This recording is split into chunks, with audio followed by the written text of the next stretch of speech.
Before we talk about the game, this is Bronny James. He just wanted to say a few words before he gets released. I just want to say I'm thankful for everything. Mayo Clinic, everything they helped me with, my parents, siblings for supporting me through this hard time in my life. Yeah, I just want to give appreciation to everyone that's helped me through this. And yeah, also my coach, my teammates, all my other coaches, they've been with me since the start. And yeah, I just want to say I'm thankful for them. Good. Okay. Well, thank you, Bronny. Yeah. He's not going to take any questions, but thank you. Coach, when you look at the second half, what did you see early on that allowed Long Beach State to kind of close up? Well, we had a 15-point lead at halftime. I was disappointed in our energy when we started the second half. Our starting unit came out, and we missed some wide-open shots to start. They were flat on defense, and they just had more energy to start the second half. I didn't understand it because we had a great crowd, and we played so energetic in the first half. Coach, your team missed 16 free throws. What can you do about that? Is it just about players stepping up, knocking down their shots? How can you, get to your players to knock down these free throws? Well, free throw shooting is very important. We've been shooting well throughout the year. I think we're at 74% as a team before today. Isaiah Collier had been shooting it decent until last game. I know he missed some against Gonzaga, but he went 5 for 12, and Boogie missed a couple, Kobe missed a couple, and they're very good shooters. And then we had everybody else. It was Isaiah Sellers, Bronny missed that one at the end of the game in regulation. So some very good shooters missed free throws today, and it's hard. You put yourself in it's a very frustrating sequence when you keep missing free shots, and we missed 16 of them. I thought Bronny played well. He defended at a high level. He rebounded. He had 2 steals, 2 assists, made the 3. So I thought it was very solid. Coach, this is a strange kind of game or experience in some ways. There's so much attention on Bronny. Do you expect that to continue or to sort of level out a little bit over time? Bronny handles the spotlight extremely well. He's a passionate young man about playing basketball, and I'm not sure what will happen in the future as far as the spotlight, as you said, but all I know is he handles it very well. Bronny made some really big plays in transition, obviously on defense. What stood out to you defensively about his game today? Well, I said he had 2 steals, a couple rebounds, and he guarded the quick ball handlers for the other team pretty well. What was the excitement of the his best game so far this season? How would you evaluate his progression through this Who? season? Vince Iwuchukwu. I thought Vince gave us good offense today at 15 points, 6 rebounds, 4 offensive rebounds. Our big guys have to do a better job defensive rebounding, and I was proud of him. I thought he played hard, gave us great energy. What does the excitement of today make you feel about the excitement and the spotlight that's going to be on your program moving forward? Well, this isn't how we anticipated it, being up 15 at halftime and losing in overtime. We had plenty of chances. In fact, we even had the lead within the last 10 seconds, and they made a shot to tie it. And then in overtime, we went 1 for 6 and 3 for 6 from the foul line. So it's not ideal. It's not an ideal way. But we did that to ourselves. And so we have a good team. I think this team is developing, and we have to get better. We have to get better in certain areas. And some of our guys off the bench have to improve. And then our starters have to do their job. And tonight it was frustrating because some of our better players had off nights. How hard was the entire absence that Bronny went through, not only on the players, but the coaching staff, the medical staff, and then juxtapose that to the relief and the joy and anticipation you had of getting them back in line? Well, you said how hard was it? How hard was it? Was obviously what happened in the summertime, and then be able to go through that, and now. Well, I think everybody's been through a lot emotionally. Bronny the most, and he's handled it very well. And anytime you go through an emotional situation, it's nice to have teammates and a staff that care. And I thought his teammates did a great job with Bronny, and he's back now, and we're all excited for him. Obviously, you guys get hit with overtime, but what was the plan for Bronny minutes-wise, and what is the plan for him going forward in a week from today? We'll continue to monitor that. That's not my decision. So he played his restriction tonight. It was a minutes restriction. I thought he played well in those minutes. Do you know what that minute restriction We're not was sure. today?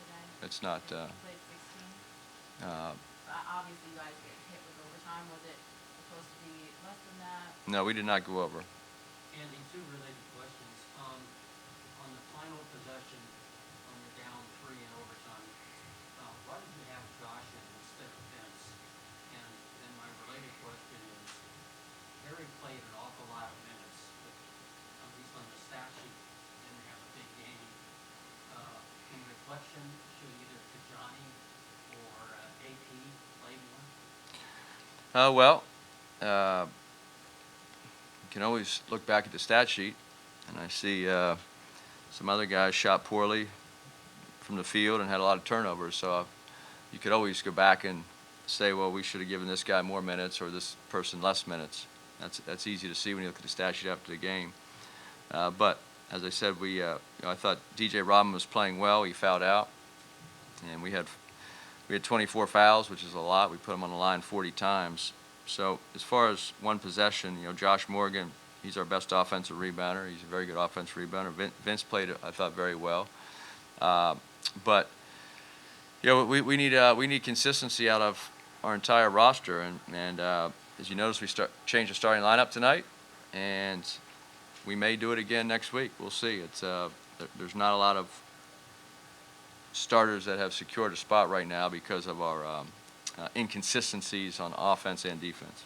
Going off of that, Andy, what do you see as necessary for this team to develop a little bit more offensive consistency and flow than what you showed in the second half?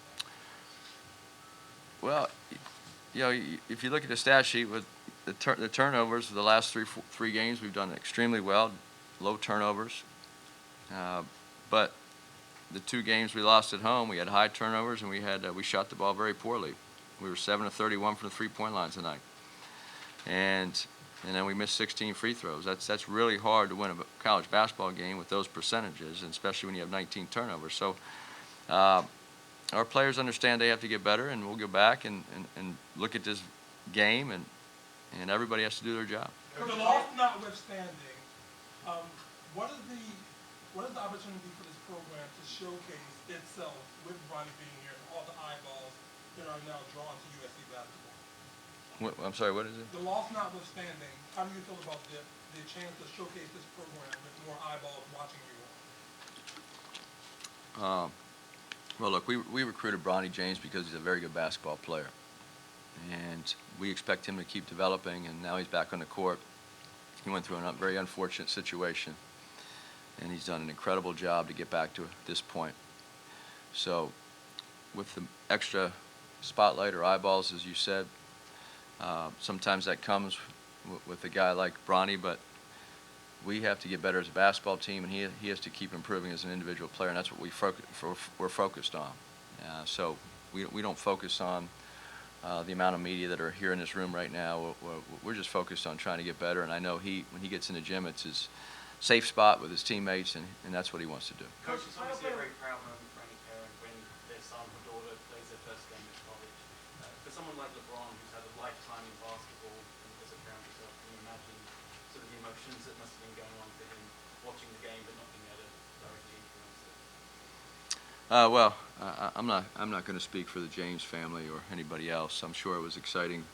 It was exciting for everybody to see him out there, and I'm sure his family was the most excited.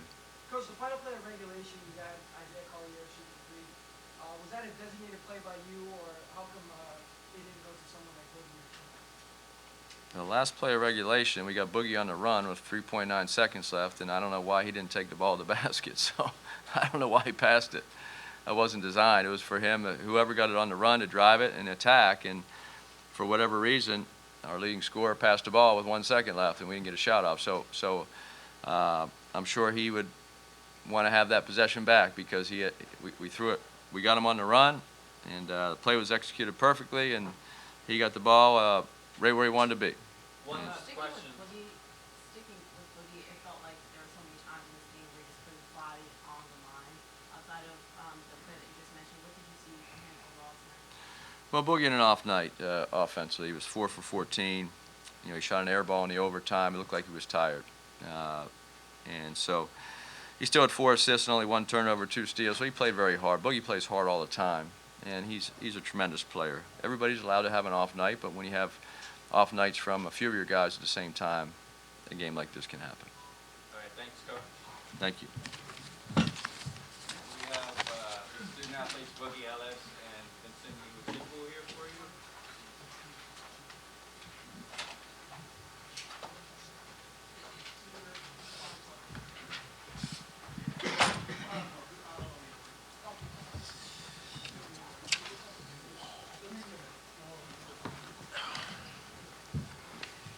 Questions for the student athletes?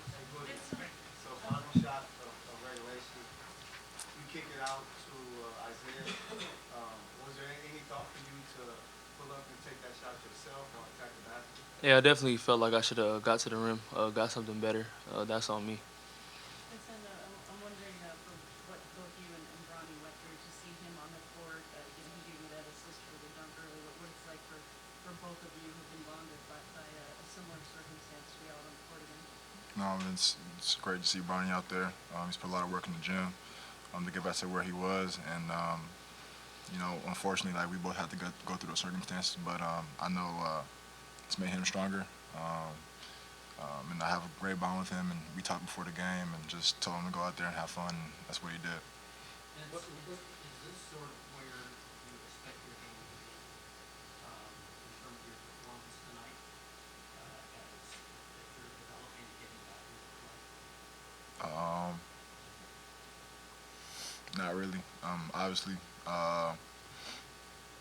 we didn't get the job done. There's a lot of things that I had to fix on my end. I had 6 rebounds in total. The opposing bigs had 7 and 8. So already I failed on that assignment. I'm supposed to be a shot blocker. I only had one block shot today.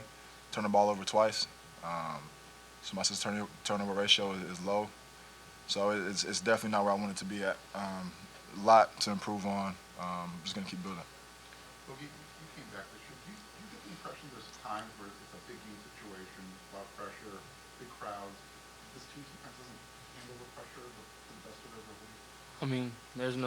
Honestly, I feel like pressure is fake. You know, all of us are in the gym every day working. You know, we do thousands of hours in the gym for environments just like this. So I feel like we just gotta be better. At the end of the day, we missed 16 free throws. We didn't box out. I gotta be better. Me personally, I feel like I let my team down tonight. So.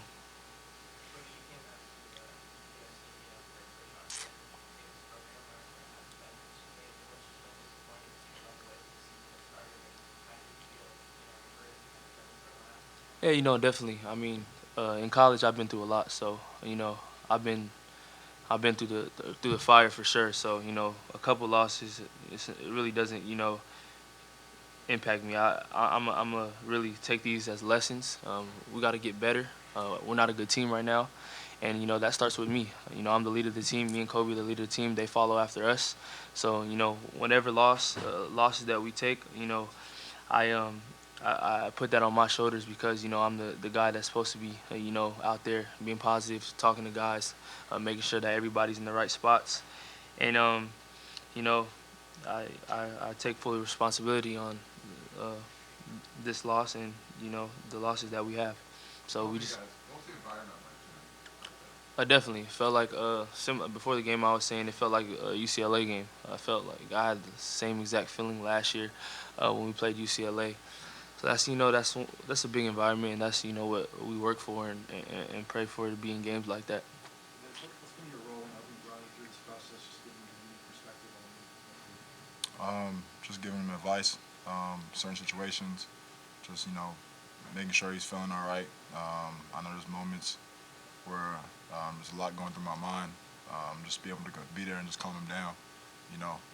That's really my biggest role. Outside of that, man, Bronny's done a great job of getting to where he's at, with his people. So I'm just there to be a good teammate. What you both see from him just in terms of participation tonight, knowing that all the spotlight is going to be on him, he's going to have all these eyes on the first game. It's a tough play to make your debut. I just see him kind of brace for that man. No, he's built for it. You know, I feel like he embraces that. You know, he put in the work, and he's a great player. You know, we're gonna get him back, and he's gonna continue to get into the rotation. But he's built for it. You know, he's built for it. He handles it very well.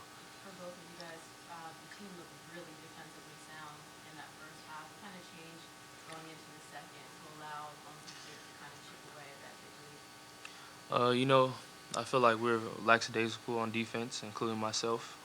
Um, had no resistance. We just got to be better. Talking on defense, finishing with box outs, and finishing with rebounds. They made a couple tough shots. The team's gonna make shots, but these are all things we can control.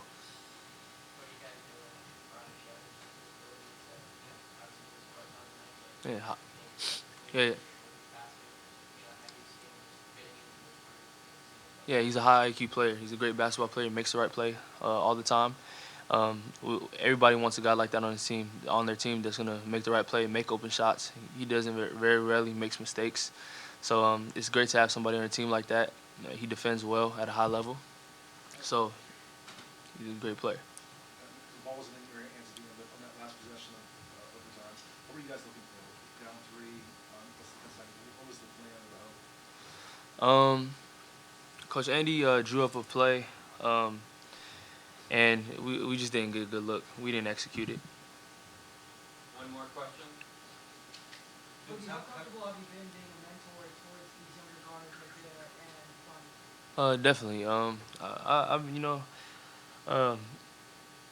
when I was a freshman, I didn't really have anybody, you know, to look up to. So I feel like I do a great job with that. You know, just telling them, it's a long journey, and to stay on that path, keep working, no matter what. There's gonna be ups and downs in this, but at the end of the day, just gotta keep getting better, keep moving on, and every time you take a loss, just use it as a lesson.